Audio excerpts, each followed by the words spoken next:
Hello, friends. Today we are reading another chapter from Commentaries on Living by J. Krishnamurti, and the title for today's chapter is Virtue. The sea was very calm, and there was hardly a ripple on the white sands. Around the wide bay to the north was the town, and to the south were palm trees almost touching the water.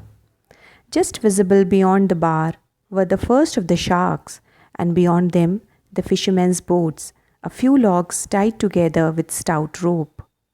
They were making for a little village south of the palm trees. The sunset was brilliant, not where one would expect it, but in the east.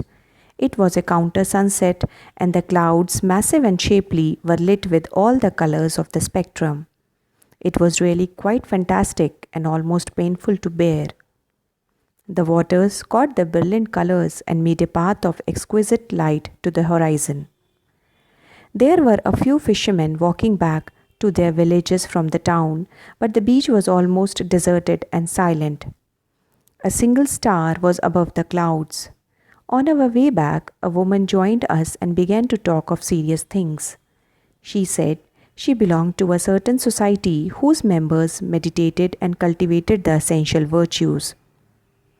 Each month, a particular virtue was chosen, and during the days that followed, it was cultivated and put into practice.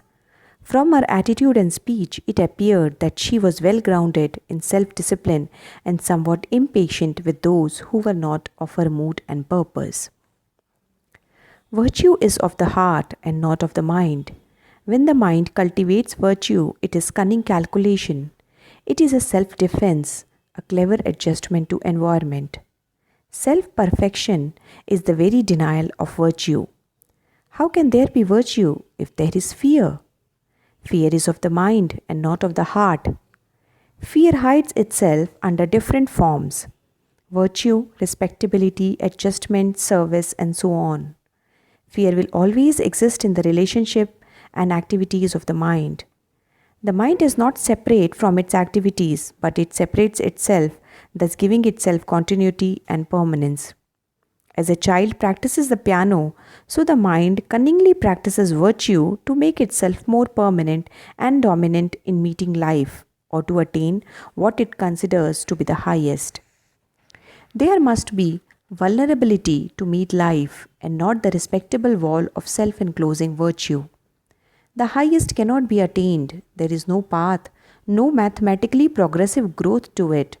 Truth must come. You cannot go to truth, and your cultivated virtue will not carry you to it.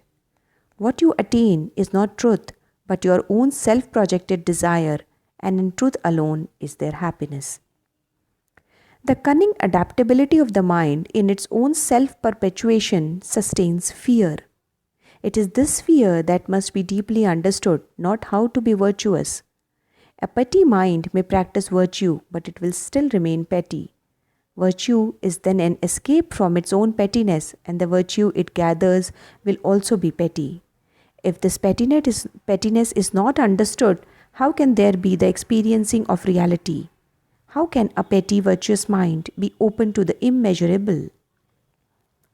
In comprehending the process of the mind, which is the self, virtue comes into being. Virtue is not accumulated resistance. It is the spontaneous awareness and the understanding of what is. Mind cannot understand. It may translate what is understood into action, but it is not capable of understanding. To understand, there must be the warmth of recognition and reception, which only the heart can give when the mind is silent.